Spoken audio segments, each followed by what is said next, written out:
মেহেন্দির অনুষ্ঠানে গৌরবের আসল উদ্দেশ্য নন্দিনীর সামনে ফাঁস করলো বলরাম। হ্যাঁ বন্ধুরা, এমনটাই দেখা যাবে। বিস্তারিত জানতে ভিডিওটিতে লাইক দিয়ে চ্যানেলটি সাবস্ক্রাইব করে শুরু থেকে শেষ অবধি দেখতে থাকো।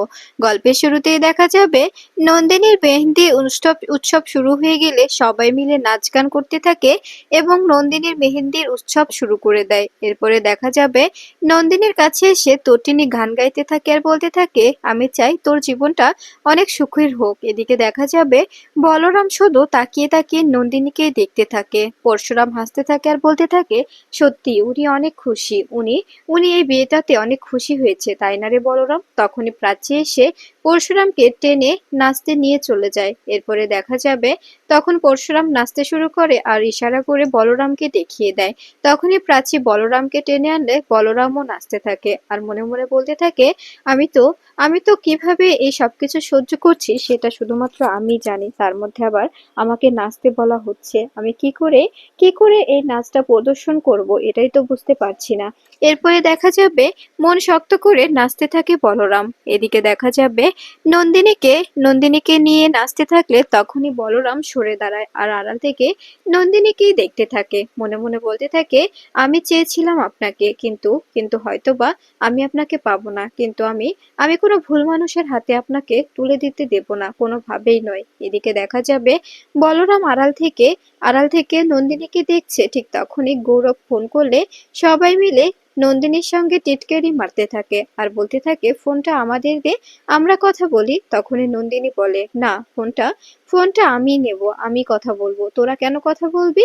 এরপরে দেখা যাবে নন্দিনী বলতে থাকে, ঠিক আছে, আমি আমি কথা বললে তারপরে তোদেরকে বলবো। তখনই দেখা যাবে আরাধ্যা এসে বলতে থাকে, শোন বড়দি ভাই, আমরাও কিন্তু আধঘর আলী, এই কথাটা মাথায় রাখি। শালি কিন্তু আধঘর আলী হয়, এই কথাটা যেন মনে থাকে। এরপরে দেখা যাবে তটিনী ফোন রিসিভ করে নন্দিনীর কানে ধরলে ওপাশ থেকে গৌরব হাই বললে সবাই মিলে চিৎকার করে উঠে আর বলতে থাকে, হাই বলছে, হাই। এ কথা শুনে গৌরব বলতে থাকে, তার মানে আপনার ওই দুষ্টু বোনগুলো সবকটাই আপনার সঙ্গেই আছে, তাই তো? সবাই মিলে এখানে আমার সঙ্গে মজা করছে। এরপরে দেখা যাবে নন্দিনী সরে গেলে তখনই আড়াল থেকে বলরাম নন্দিনীর কথাগুলো শুনতে থাকে। নন্দিনী বলতে থাকে, হ্যাঁ বলো, কি বলবে? তখনই দেখা যাবে গৌরব বলতে থাকে, কি করছিলে? মেহেন্দিটা কি শেষ হয়ে গেছে নাকি নাকি এখনো শেষ হয়নি? তখনই নন্দিনী বলে, মেহেন্দি তো শেষ হয়ে গেছে, কেন, কোনো দরকার? তখনই দেখা যাবে গৌরব বলতে থাকে, আমি কি বিয়ের দিনই হাতটা দেখবো নাকি এখন ভিডিও কল করব? তখনই নন্দিনী বলে, না না, এখন ভিডিও কল করা যাবে না, সবাই আছে, সবাই মিলে আমাকে নিয়ে হাসি ঠাট্টা করবে, যেটা আমি চাই না। এদিকে এরপরে দেখা যাবে গৌরব বলে, ঠিক আছে, তবে রাতে ফোন করো, আমি তোমাকে একা চাই। এ কথা শুনে নন্দিনী বলে, ঠিক আছে, আমি রাতে ফোন করব। এরপরে দেখা যাবে গৌরব বলতে থাকে, কি সবাই তো ভালোবাসি কথা বলে, তাই না? তুমি কি বলতে পারবে না আমাকে? তখনই এ কথা শুনে নন্দিনী বলে ওঠে, হ্যাঁ ভালোবাসি। এ কথা শুনে বলরাম অবাক হয়ে যায়। বলরামের চোখ থেকে পানি পড়তে শুরু করে। বলরাম অবাক হয়ে নন্দিনীর দিকে তাকিয়ে থাকে আর মনে মনে বলতে থাকে, এত সহজেই ওনাকে ভালোবাসতে পারলেন আপনি? এত সহজেই ওনাকে ভালোবেসে ফেললেন? আমি এটা সত্যি ভাবতেও পারছি না। এরপরে দেখা যাবে নন্দিনী বলতে থাকে, ঠিক আছে, আমি এখন রাখছি, ওরা সবাই মিলে আমাকে নিয়ে মজা করছে। তটিনী সমস্ত কিছু নোটিস করে বলরামের ব্যাপার। এরপরে দেখা যাবে পরশুরামকে বলতে থাকে। এদিকে দেখা যাবে গৌরবের বোন বলতে থাকে, দাদা, এখনই প্রেম শুরু করে দিলি? তখনই গৌরব বলে, এখন তো মেহেদি থেকে এই বিয়ে অব্দি প্রেম, তাই না? প্রেমটা না হয় করি একটু জমজমাট ভাবে। তখনই দেখা যাবে এই বলে হাসতে থাকে গৌরব ও তার বোন। এদিকে দেখা যাবে বলরাম অবাক হয়ে নন্দিনীর দিকে তাকিয়ে থাকে, চোখ মুখ একদম শুকিয়ে ফেলে। এরপরে দেখা যাবে নন্দিনী কথা শেষ করে বোনেদের কাছে গেলে তখনই তটিনী এসে বলরামকে বলতে থাকে, বলরাম দা, কি হয়েছে? এরকম করে আপসেট হয়ে আছেন কেন? কোনো সমস্যা? তখনই বলরাম বলে, না তটিনী, সেরকম কোনো সমস্যা নয়। কেন তোমার এমন মনে হচ্ছে? তখনই বলরাম বলে, আমি বুঝতে পারছি না তটিনী, তুমি হঠাৎ এই কথা জিজ্ঞেস করছো কেন?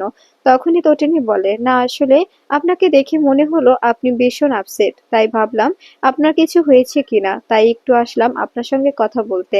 তখনই দেখা যাবে বলরাম বলতে থাকে, না সেরকম কিছুই নয়।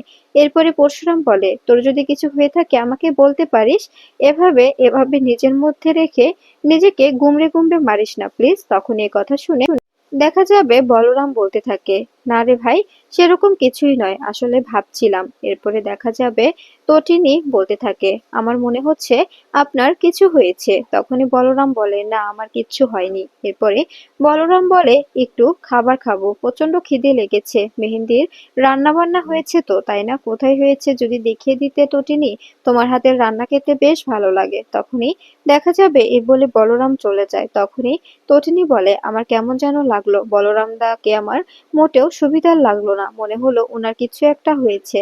তখনই পরশুরাম বলে, তুমি তুমি ভুল ভাবছো, ও একা থাকতে পছন্দ করে। একা যে থাকতে শিখে যায় তাকে বোঝা খুব কঠিন, ওকে বোঝা সত্যি অনেকটাই কঠিন, অনেকটাই ট্রাফ, ওকে কোনোভাবে বোঝা যায় না। তখনই এই কথা শুনে দেখা যাবে তটিনী মনে মনে বলতে থাকে, সত্যি সত্যি বলরামদাকে যতই দেখি ততই অবাক হই, ওনাকে দেখে আমি সত্যি অবাক হয়ে যাই। এরপরে দেখা যাবে এরপরে তটিনী বলতে থাকে, আমার কেমন যেন অদ্ভুত লাগলো। এরপরে দেখা যাবে রাত্রিবেলা ঘরে বসে বসে ভানুর কথাগুলো ভাবতে থাকে পরশুরাম, আর মনে মনে বলতে থাকে, উনি আমাকে কি ইঙ্গিত করতে চাইলেন, উনি কি বোঝাতে চাইলেন আমাকে, আমাকে উনি কি কি ইশারা করলেন যে যে পাখা দিয়েছে সেই পাখাটা কেটে নেবে। ঠিক তখনই তটিনী এসে পরশুরামকে এভাবে বসে থাকতে দেখে বলতে থাকে, কি হয়েছে, তুমি এরকম করে কি ভাবছো, কোনো সমস্যা? তখনই দেখা যাবে পরশুরাম বলতে থাকে, না তটিনী, সেরকম কিছুই নয়, আসলে একটু একটু কথা বলছিলাম। তখনই দেখা যাবে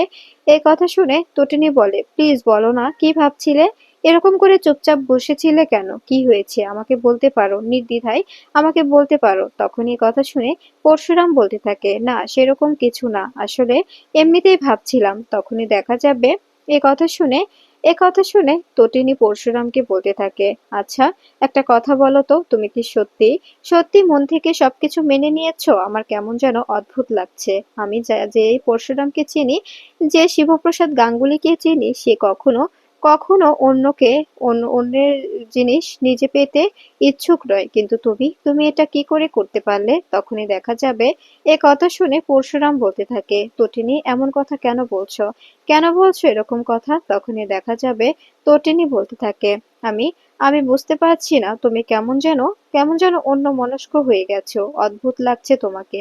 তখন দেখলাম বলরাম দাকেও আমার কেমন যেন অচেনা লাগছিল।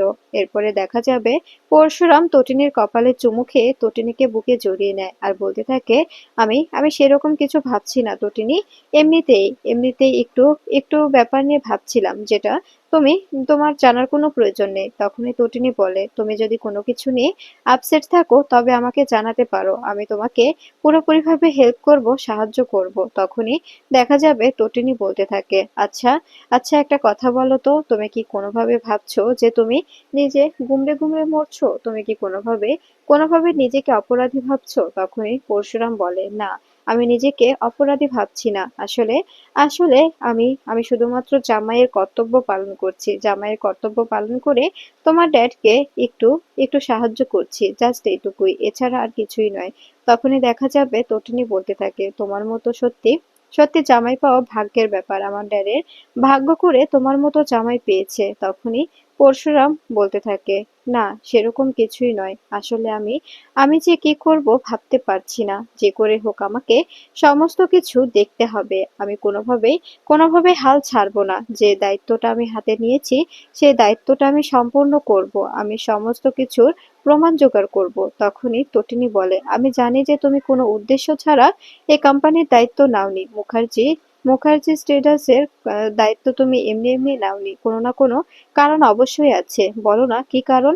তখনই পরশুরাম বলে, ওখানে অনেক টাকার লেনদেন হচ্ছে, অনেক টাকার জালিয়াতি হচ্ছে, অনেক টাকার ঝামেলা হচ্ছে, যেগুলো কোনো রকম কোনো ক্ষতিপূরণ দেওয়া হচ্ছে না, কোনো রকম কিচ্ছু থাকছে না, সেগুলোর ব্যাপারে তো ভাবতে হবে, তাই না তটিনী? সবকিছু তো দেখতে হবে, এরকম করে আর কতদিন এরকম করে চলতে পারে বলতে পারো? তখনই দেখা যাবে তটিনী বলতে থাকে, সত্যি সত্যি তুমি তুমি তোমাকে আমি যত দেখি ততই অবাক হয়ে যাই, তোমাকে দেখে আমি সত্যি অবাক হয়ে যাই। তখনই দেখা যাবে পরশুরাম বলতে থাকে, কেন তুমি আমাকে দেখে অবাক হও কেন?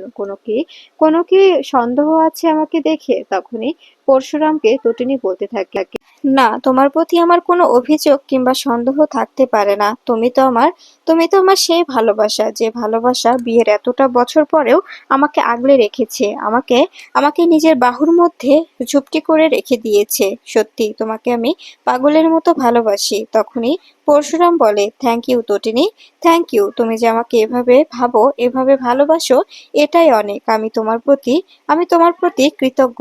আমি যে তোমাকে কতটা ভালোবাসি তোমাকে বলে বোঝাতে পারবো না, জানো?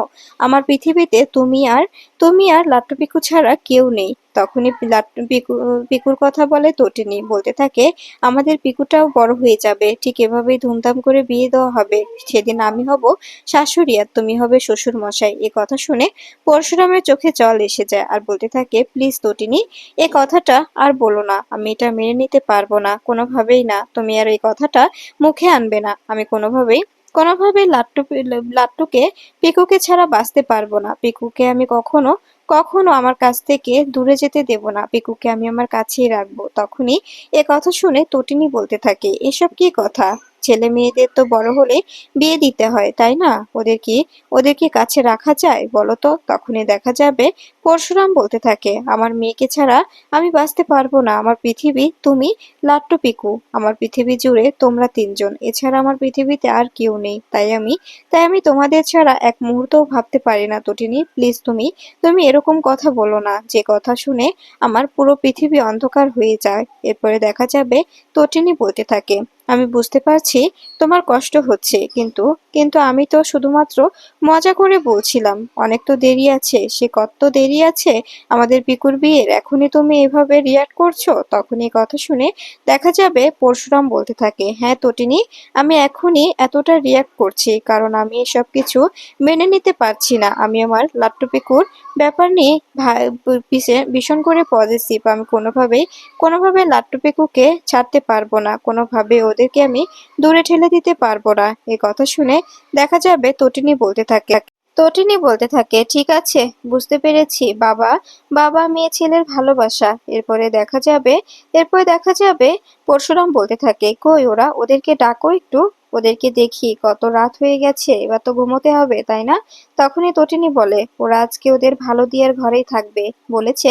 ওদের ভালো দিয়ার কাছে থাকবে, ওখানেই গল্প শুনে ওখানেই ঘুমিয়ে যাবে। তখনই দেখা যাবে পরশুরাম বলতে থাকে, সত্যি আমার ছেলে মেয়েগুলো তাদের বাবার মতোই, তাদের মা বাবাকে প্রেম করার সুযোগ করে দিয়ে নিজেরা ঠাম্মির কাছে গিয়ে দিদিয়ার কাছে গিয়ে ঘুমাতে চাইছে। তখনই দেখা যাবে এই বলে তটিনীকে কাছে টেনে নেয় পরশুরাম। তখনই তটিনী বলে, দরজাটা খোলা, বুঝতে পেরেছো? এরপরে দেখা যাবে পরশুরাম দরজা আটকে দিয়ে বলতে থাকে, সত্যি তটিনী, তোমাকে পেয়ে আমার জীবনটা ধন্য। আমি কখনো তোমাকে নিজের জীবন থেকে সরিয়ে দিতে পারবো না। কখনো আমি তোমাকে ছাড়া বাঁচতে পারবো না। তোমাদের ছাড়া আমার জীবনটা একদম একদম অসম্পূর্ণ। তোমাকে লাট্টু পিকুকে ছাড়া আমি আমার জীবনটা কখনো কল্পনাও করতে পারি না, কখনো ভাবতে পারি না তোমাদের ছাড়া। এরপরে দেখা যাবে তটিনীকে সঙ্গে নিয়ে কোম্পানিতে যেতে থাকে পরশুরাম। ঠিক তখনই বলরাম নন্দিনীর জন্য সোনার গয়না গিফট কিনে আনলে তখনই দেখা যাবে তটিনী বলতে থাকে, বলরাম দা, গিফট তো দেয় বিয়েতে, কিন্তু আজকে আজকে কিসের গিফট দিচ্ছ তুমি? তখনই আয়েশি গিফটটা খুলে বলতে থাকে, বলরাম দেব বর্দির জন্য স্বর্ণের গয়না এনেছে, কোনোভাবে আবার প্রেমে পড়ে যায়নি তো? এই কথা শুনে রেগে যায় দীপালি। তখনই বাবিন বলতে থাকে, কি বলছিস এসব আয়েশি? তখনই আয়েশি বলে, হ্যাঁ হ্যাঁ, আমার তো মনে হচ্ছে প্রেমে পড়ে গেছে বলেই এরকম করে স্বর্ণের গয়না দিয়ে দিয়ে ওনাকে ওকে গিফট করছে। এ কথা শুনে তটিনীর খটকা লাগে। তটিনী মনে মনে বলতে থাকে, সত্যিই কি বলরাম দা দিদিকে ভালোবাসে? সত্যিই কি দিদিকে বলরাম দা পছন্দ করে? কিন্তু কোনো কিছু বলতে পারছে না। আমার বলরাম দার চাহনিটাই কেমন যেন সন্দেহ লাগছিল, মনে হচ্ছিল কোনো না ব্যাপার আছে।